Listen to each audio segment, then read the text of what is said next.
If I have a panic attack, it works slowly. Sometimes it's really hard to get out my bed in the morning. It's very physical for me. It starts like in my chest, and then I kind of get short of breath maybe. I get the chills a lot. Usually it starts with like obsessive thoughts. You can't think about anything else. You can't get it out of your head. I can't like sit down, like I keep pacing around. It could be hard for me to hear things. It's hard for me to listen or understand. Debilitating, and I can't function. I have to push myself to just be like, okay, I have something to do, so I just can't let this beat me. Not today.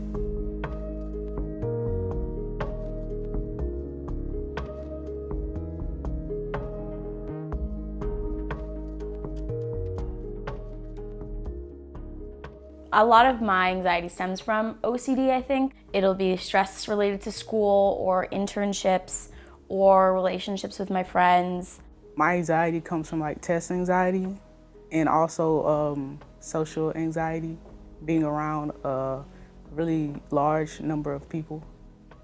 The act of just sitting and doing nothing makes me very anxious. On the opposite side of the spectrum, if there's too much going on. So during finals week, and I'm trying to work like 20 hours a week, and I also have to study, and I have to do my homework, and I'm an RA back at campus.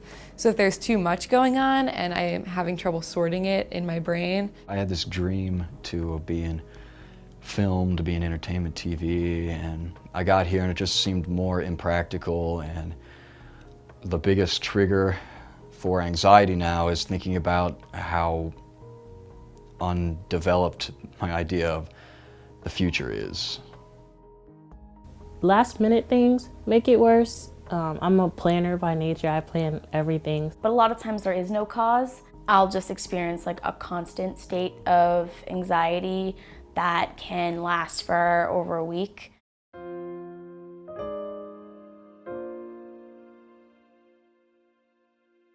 I call somebody, call my mom or call one of my friends, or I just kind of sit and breathe, take some deep breaths. So the best thing for me to do is if I feel even a little bit of anxiety bubbling, I step out of the room, I say, this is what my therapist taught me. You just kind of have to say, this is the anxiety I'm feeling. My anxiety's at a 3 out of 10 right now. And once you say that to yourself and you recognize that that's the anxiety level that you're at, you can start to lower it back down.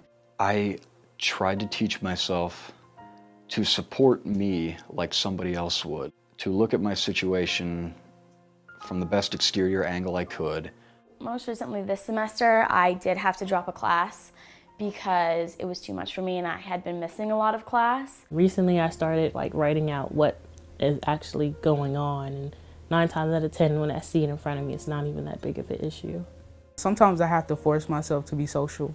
At first it may like really get to me, but at the end when I'm like, okay, I was able to sit at a lunch table with a group of people and talk to them, like that's like big things for me. Think positively, give myself encouragement, tell myself it was okay. If I ever felt like I was overwhelmed, I had to tell myself that I could handle it and that I didn't need anybody to hold my hand.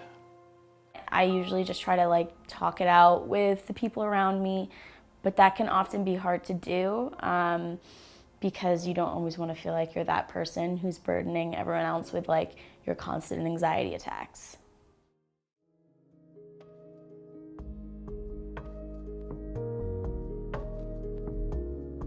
Sometimes when students skip class, it doesn't mean that they just don't want to be there. Sometimes they just need a day or they just need a couple hours just to chill. But I think the most important thing is that like a lot of times I'll get the assignment to you, it's just gonna take me a little bit longer. I would like them to just know that I'm not that shy student that doesn't want to talk. I'm also not coming to class because I don't want to learn or I'm not serious about my education. But sometimes it's physically hard to just deal with certain things. So I'm not that kid that's gonna waste my money and not show up to class, but sometimes it is hard. I think the faculty is very understanding about the pressures that that college kids are having. They can empathize with the students. I don't particularly feel comfortable speaking to my professors about, taking a mental health day from class. And so that's why I think it's really important to normalize this conversation around taking a day off for your mental health just as you would for your physical health.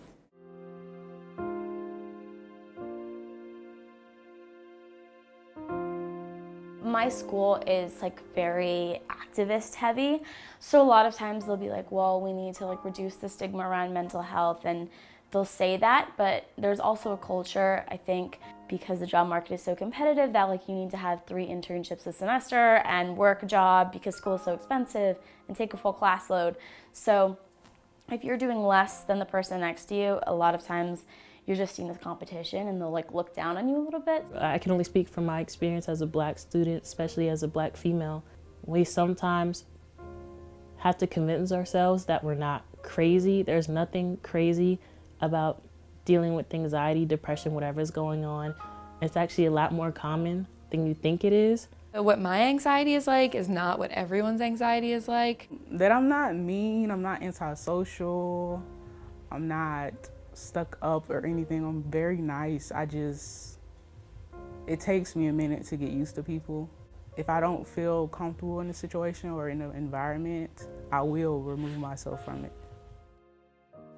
I really try not to show any anxiety in public. A lot of people tell me that they see me as a laid-back person, and I go, really? You think that? It's interesting. There is no sort of logic behind anxiety, so it's always there, but you like telling me, oh, well, you don't have to be stressed because in the long run, it's not really gonna matter. Sometimes I just need someone to like sit there and, just be there while I, freak out a little bit. If you're even questioning if you're struggling with anxiety, you should just go in and see somebody. Because if it turns out that you're not and it's just regular student residual stress, that's fine, you can get that managed there too. But if it turns out to be a bigger problem, now's the time to seek help instead of waiting until it's debilitating.